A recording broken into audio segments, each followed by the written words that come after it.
le PSG risque-t-il gros avec les affaires qui arrivent? Alors j'ai envie de te dire avec les affaires en cours. Parlons-en, les amis. Affaire PSG, l'étau se resserre, c'est aussi le titre du jour. Je mets l'extrait sur la chaîne YouTube aujourd'hui parce que c'est important d'en parler, de revenir sur tout ça. Déjà parce que il y a la présomption d'innocence, qu'on est vraiment dans l'époque 2024, encore plus que 2023, du tribunal populaire. Un truc qui sort sur un compte anonyme, tout le monde le prend pour vérité, ne cherche pas le pour, le contre, et ça part dans tous les sens. Derrière, il y a parfois une guerre de communication, d'information, de propagande qui est lancée pour créer un bazar total. On le sait, on l'a vu même avec le hashtag et l'histoire de l'enquête de la vente OM, noyer une information réelle avec plein de fausses informations et créer un bazar, c'est la réalité médiatique aujourd'hui et facile des agences de communication. Alors, qu'en est-il concernant les affaires PSG? Est-ce que l'étau se resserre réellement? Oui, il y a une réalité là, c'est qu'aujourd'hui, c'est vrai, il y a Blast qui a sorti des choses, il y a Rémi Dupré pour Le Monde. Alors on a déjà Blast Info qui a sorti donc le 5 janvier 2024 un article nommé Les sales méthodes du Qatar en France, avec donc cette photo digne, on dirait une BD là, en noir et blanc. Xavier Monnier, Romain Molina, Les sales méthodes du Qatar, menaces sur des policiers lors d'une perquisition visant Nasser El Khelaifi, pression diplomatique sur les enquêtes judiciaires, entrisme et trafic d'influence au Parlement, au ministère de l'Intérieur, des comptes publics et à l'Élysée. Alors déjà, il faut remettre un truc en place, c'est que le Qatar aujourd'hui a une place au niveau géopolitique importante. Le Qatar gère les négociations, notamment pour les prisonniers entre Israël et Gaza. Le Qatar a une position au Moyen-Orient où, oui, parfois ils sont critiqués, ils se mettent à dos même des pays du Moyen-Orient parce qu'ils sont prêts à tout. Tout et tout. Et d'un autre côté, le Qatar a fait aussi main basse sur le PSG, et, un pan de l'économie de divers pays, et tire les ficelles là-dessus avec beaucoup de lobbying, avec une lutte d'influence, mais qui est finalement hyper logique par rapport au monde ultra mondialisé dans lequel nous sommes. Donc, les sales méthodes du Qatar en France, c'est le titre de Blast. Du côté de France Football, c'est Ballon d'Or, les cadeaux du PSG à un ancien journaliste de France Football. Du côté du Monde, les cadeaux. Voilà, on va vous afficher ça aussi. Ça, c'est Le Monde, et c'est Rémi Dupré qui en a fait un article concernant Pascal Ferré. Donc, Pascal Ferré était un responsable, donc Ballon d'Or pour France Football. Il a été plusieurs fois au Qatar. On nous parle de divers largesses, de quelques cadeaux, de quelques voyages. Lui il explique que c'était dans la réalité de la bonne tenue des relations avec le Qatar, avec l'organisateur de la Coupe du Monde, avec le journal France Football. Il était rédacteur en chef du magazine. Il est devenu, c'est ça en fait où le problème de toutes ces histoires avec l'étau se resserre autour du PSG, c'est qu'il y a diverses enquêtes. Il y a aussi l'enquête donc révélée par Mediapart de cet homme, ancien majordome de Nasser El Khelaifi, qui lui a été selon lui torturé, gardé au chaud au Qatar parce qu'il comptait révéler des choses sur Nasser El Khelaifi. Et finalement, donc il y a enquête de la justice française là-dessus. Donc il y a plusieurs affaires qui se mêlent. Mais là-dessus, il y a beaucoup de soupçons. Il y a une présomption d'innocence qui est très souvent là, bafouée, mais en même temps, est-ce que, je ne parle pas du PSG, je parle vraiment du Qatar, est-ce que le Qatar fait ce qu'il faut pour éviter ce type de soupçons? On va revenir par exemple sur les cadeaux du PSG à un ancien journaliste de France Football. Le premier truc, c'est que Pascal Ferré, donc rédacteur en chef du magazine, alors oui, a été invité au Qatar. Beaucoup de journalistes ont été invités au Qatar avant la Coupe du Monde pour voir sur place comment ça se passait, etc. Est-ce que un journaliste qui se fait affréter un vol par le Qatar pour voir comment ça se passe sur place va écrire forcément un bon article ou forcément un contre? Vu l'immense majorité d'articles négatifs qui ont été postés avant la Coupe du Monde sur la Coupe du Monde au Qatar, et pourtant il y en a pas mal de journalistes qui ont été, qui ont fait des voyages de presse, qu'on appelle un voyage de presse pour se rendre sur place. Je dirais pas que c'est des preuves ultimes. Mais le problème, c'est que Pascal Ferré est depuis devenu, chef de presse du PSG. Donc il y a une passerelle un peu étonnante qui s'est opérée, mais qui est, là aussi, c'est un soupçon, c'est une bizarrerie, alors que c'est un truc classique. Des journalistes qui deviennent directeurs de communication dans des clubs de foot à force d'avoir travaillé de l'autre côté, il n'y a rien de fou. Mais là, ça pose problème, ça fait bizarre. Et ça, c'est une réalité. Parce que un Julien Ménard qui bossait à Téléfoot, euh, on le sait, proche de Kylian Mbappé, a intégré le Paris Saint-Germain il y a un an. Bon, il y a 8 mois d'ailleurs. Mais c'est des choses qui ne choquent pas dans certaines circonstances. Et là, le Monde fait un lien entre on va dire, le Monde insinue complètement d'ailleurs que les cadeaux du Qatar permettaient de faire pression pour que Messi soit Ballon d'Or.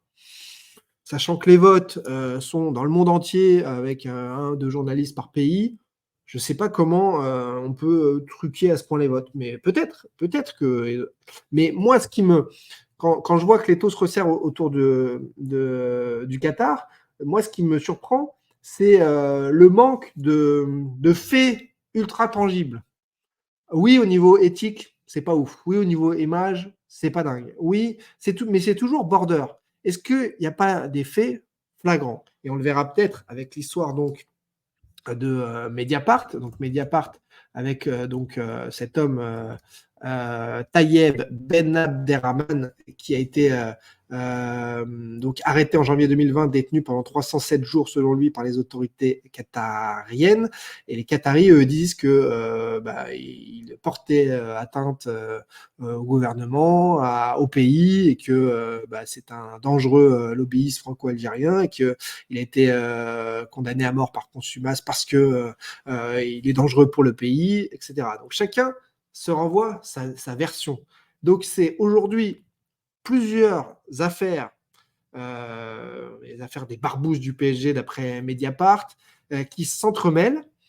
Et au milieu de ça, je vous le dis, je peine à avoir un avis clair, puisque dans tout ce qui s'est passé pour l'instant depuis quelques années, Nasser Al-Khelaifi en est ressorti blanchi. Alors, est-ce que ce sont, comme le dit Mediapart, son réseau politique, et comme je l'ai dit au tout début là, de ma prise de parole, le fait que le Qatar, par exemple, tire les ficelles au niveau des prisonniers entre Israël et Gaza, soit désormais un pays qui compte dans les relations géopolitiques, qui font que Nasser Al-Khelaifi passe entre les gouttes. J'en ai aucune idée si on en est à ce point-là de ramification, et qui suis pour là-dessus vous donner des certitudes.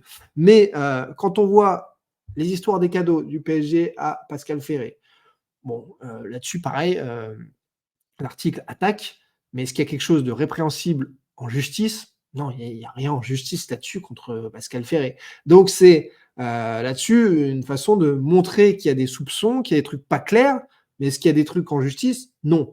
L'affaire donc du franco-algérien détenu, là c'est des choses graves. Là, quand il y a eu l'histoire du tarmac, là, le jour de la présentation de Luis Enrique en juillet, où Nasser El-Khelaifi est resté 2 mois, 2 heures dans son avion privé avec les hublots fermés en attendant que la situation se décante. Et puis quand la justice a mené sa perquisition, bon, l'appartement était clean, nettoyé, etc. Enfin, l'appartement, le logement de Nasser Al-Khelaifi était clean. Bon, c'est le jeu du chat et la souris. Mais c'est pour dire que de là à dire que nous avons des certitudes que eux, ce sont les grands méchants, que les autres sont les grands gentils, etc. C'est voilà. Le vrai dossier, l'autre dossier, une quatrième affaire, Tom Parry a raison, c'est l'affaire des avantages fiscaux sur le transfert de Neymar. Alors là, ce serait donc Gérald Darmanin qui était en poste à ce moment-là. Il y a des dispositifs méconnus qui ont permis à Neymar de ne pas payer l'impôt sur la fortune. Bon, alors le transfert de Neymar, la justice s'interroge. Ça, OK. Mais sauf que depuis le début, en 2017, son arrivée, ça a été dit, il y a des articles des Échos, et cetera, que Neymar bénéficierait d'une fiscalité très avantageuse parce que son arrivée d'un point de vue économique, on le savait, en 2 mois, c'était rentable, allait, permettre à la France de faire rejaillir sur la France un nombre incalculable de taxes, d'impôts, de consommation et de business qui font que, parfois, un État accorde un avantage fiscal, t'accorde 20 d'avantages fiscaux, mais en contrepartie, la venue de cette personne et de ce transfert en particulier te rapporte 100 de l'autre côté. Donc c'est là où j'attends que la justice, là aussi, fasse son travail très consciencieusement, etc. Parce que le potentiel rôle majeur de Gérald Darmanin concernant les avantages fiscaux de Neymar, ok, il n'y a, pas de souci là-dessus. Mais est-ce que il n'a pas fait ça, et c'est peut-être parce que j'ai trop foi en l'humanité, mais est-ce qu'il n'a pas fait ça pour gagner, c'est-à-dire tu perds 20, t'accordes 20 d'avantages là, mais t'en gagnes 100 à côté? C'est ce que je me dis. C'est à retrouver sur Mediapart là aussi. C'est une vraie question. Parce que c'est bien de regarder par le petit bout de la lorgnette, de dire ah, Neymar, le PSG a économisé tant. Mais si le PSG a payé tant de l'autre côté ou a fait bénéficier à l'État français de tant de l'autre côté grâce à ce deal-là, bah, c'est gagnant-gagnant. Voilà. Bon, bref, pognon, pognon, tout tourne ça au final, nous dit Mama. Ça, c'est clair. Mais on est sûr, donc, j'ai dit 3, mais 4 affaires. Il y a Dams qui nous dit salut, c'est le ministre de l'économie qui a juste prévenu le PSG qu'ils allaient taxer les transferts. C'est un petit peu plus compliqué que ça.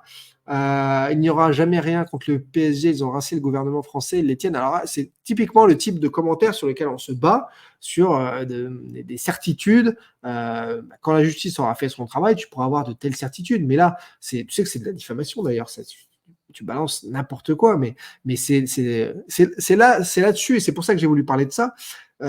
C'est pour éviter de tomber sur des discussions de comptoir sur des sujets qui sont très importants, et pour l'État, et pour le football, et pour des gens qui sont partie prenante de ce type de dossier.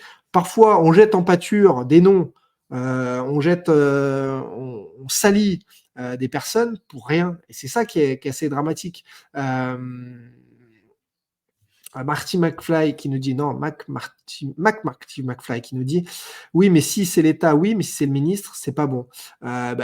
Pour l'État, c'est forcément un ministre qui travaille. Pour l'État, c'est forcément le gouvernement.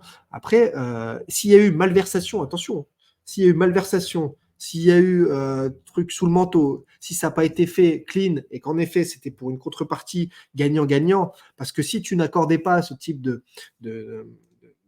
contrepartie d'un côté, tu n'obtenais peut-être pas le transfert de Neymar de l'autre, et il y avait beaucoup de choses à gagner à faire venir Neymar. Il y a peut-être des choses comme ça aussi qui se font. Vous savez qu'en France, le football a une des fiscalités les plus scandaleuses, les plus fortes du monde. Donc, parfois, pour faire des gros coups comme ça, tu essaies de t'entendre avec l'État. Et peut-être que tout le monde avait à y gagner et qu'au contraire, personne n'a été lésé financièrement de la venue de Neymar en France. C'est ça que j'essaie de comprendre parmi tous ces dossiers. Quand on titre aujourd'hui les taux se resserrent autour du PSG, il y a vraiment des affaires qui sont totalement différentes. Il y a Pascal Ferré qui est sali pour un truc qui ne devrait même pas aller en justice et ne donnera rien, hormis un peu l'éthique journalistique ou quoi. Bon, on voit rien d'autre sortir. L'affaire des avantages fiscaux, ça fait tout de suite peur. Les avantages fiscaux, on a l'impression que c'est du cahuzac. Où est-ce que ça en est exactement? Est-ce qu'il n'y a pas eu du gagnant-gagnant là-dessous? Est-ce qu'il y a eu des trucs sous le manteau, en effet, là, qui sont répréhensibles? L'affaire donc de barbouzerie du PSG, enfin non, du Qatar, hein, et non pas du PSG, avec ce franco-algérien détenu 307 jours au Qatar. Quelle est la réalité derrière tout ça? Voilà. Un ministre a-t-il le droit d'intervenir pour faire un cadeau au PSG? Est-ce que c'est vraiment un cadeau au PSG? Est-ce que c'est pas plutôt un cadeau à la France? C'est-à-dire, tu files, comme je te le disais, est-ce que c'est... Mais c'est une question que je pose, je n'ai pas la réponse. Est-ce que ce ministre n'a pas donné 15 au PSG pour récupérer 75 pour l'État français? De façon autre, puisque l'arrivée de Neymar allait générer des revenus par-dessus. Donc, Neymar a aussi fait gonfler les droits télé. Donc c'est pour ça que je pose toutes ces questions aujourd'hui, parce que quand je vois les gros titres parfois de partout sur, bah oui, les taux se resserrent autour du PSG, il y a pas mal d'affaires. Mais est-ce que ça va pas faire pchit parce que derrière, bah, comme bah, là, je vous ai montré l'article sur Pascal Ferré, je dis pas que, loin de là, hein, je dis pas que le Qatar, ce sont les gentils et les autres les méchants.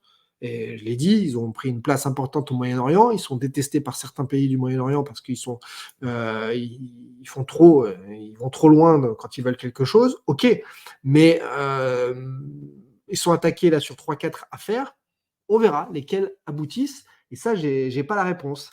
Mais il y a certaines allégations qui me paraissent très légères. Il y en a d'autres où, en effet, j'attends de savoir ce que la justice va trouver parce que c'est très étonnant et voire inquiétant. Thibaut, en parlant d'affaires, vu que Galtier a été innocenté, est-ce que tu le vois revenir en France? Ouais, c'est une possibilité.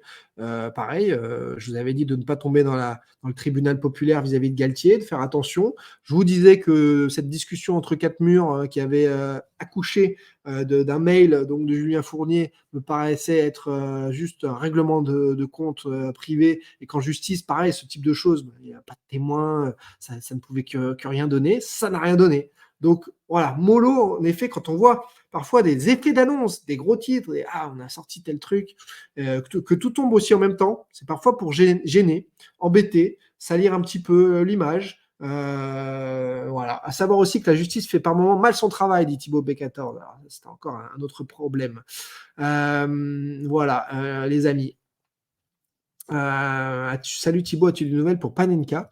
Des nouvelles pour Panenka. Est-ce que c'est Panenka? Ah, le jeu, non, j'ai pas eu de nouvelles pour Panenka. On va encore se renseigner auprès de la personne de Panenka qui me l'avait envoyé et j'ai fait gagner. Les amis, donc voilà pour cette affaire PSG, les taux qui se resserrent, 14h14 dans le Dash Foot, les arrêts de jeu, les différentes affaires qui se mêlent, qui font parler là, depuis fin décembre, début janvier. Je voulais revenir là-dessus pour faire un point. Donc on a l'affaire des avantages fiscaux, l'affaire de Tayeb, le franco-algérien, donc avec le tarmac et Nasser Al-Khelaifi qui est resté dans son jet privé en attendant que les taux se desserrent justement et que la justice aille à son domicile faire la perquisition le jour de la présentation de Luis Enrique. On a donc Le Monde qui accuse Pascal Ferré d'avoir touché des cadeaux du PSG pour que Messi obtienne le Ballon d'Or France Football. Et les sales méthodes du Qatar en France, résumées par Blasque, Xavier Monnier, Romain Molina. Voilà, pression diplomatique, condamnation à mort, etc., etc. Il y a un long article là-dessus que vous pouvez lire sur Blast. Je vous mets le lien ici, lien pour l'article de Blast. Si ça vous intéresse, tous ces dossiers hors terrain de football, si je puis dire. Quel accueil pour Mbappé, pour les supporters du Real au début, à ton avis? Et franchement, Bruno, qui me pose cette question, je pense que c'est des trucs que la mémoire est courte chez le supporter de football en particulier, et qu'honnêtement, Mbappé, en 2 mots, il dira: j'ai toujours rêvé de jouer au Real Madrid. Et que dès qu'il aura dit ça en espagnol, parce qu'il maîtrise très bien l'espagnol, dès sa première interview, ils vont avoir des yeux en cœur comme ça, de dingue, et ils vont tous dire merci Kylian d'être là. Dès le premier match, il va avoir mis 1 ou 2 buts. Il va mettre tout le monde d'accord. Ils vont avoir jamais vu un mec, un Golgoth, un robot comme ça, parce que comme nous, avec les joueurs à l'étranger, on regarde du highlights et c'est les clubs locaux qu'on regarde le plus. Eux, ils regardent pas tout le temps le PSG et quand ils vont l'avoir toutes les semaines devant eux, oui, il va se faire égratigner un petit peu comme tous les grands joueurs se sont fait égratigner aussi au Real, mais il va mettre tout le monde d'accord et Mbappé, il va pouvoir reprendre son envol au Real Madrid parce que à Paris et en France, il y a un moment où c'est quand même, à mon avis, compliqué pour lui. Chaque fait et geste sont épiés. Tout ce qu'il fait est sujet à. Mbappé a quand même applaudi hier à Revel la sortie d'un joueur de Revel. Ça a fait plusieurs articles. Bon, c'est bien, c'est bien. Mais à un moment, en fait, il est juste éduqué et quand tu joues contre l'US Stade Sable, toi aussi, tu applaudis quand un mec sort. C'est normal. Il y a 10 divisions d'écart, il y a 50 niveaux d'écart. Bon, voilà. On va se régaler cette saison encore dans le Dash Foot, cette année encore dans le Dash Foot. À jeudi Bye bye les passionnés, merci d'avoir été là, si nombreux pour la reprise du Dash Foot. Et rendez-vous pour toutes les autres actus foot également sur teamfootball.fr. Bye bye.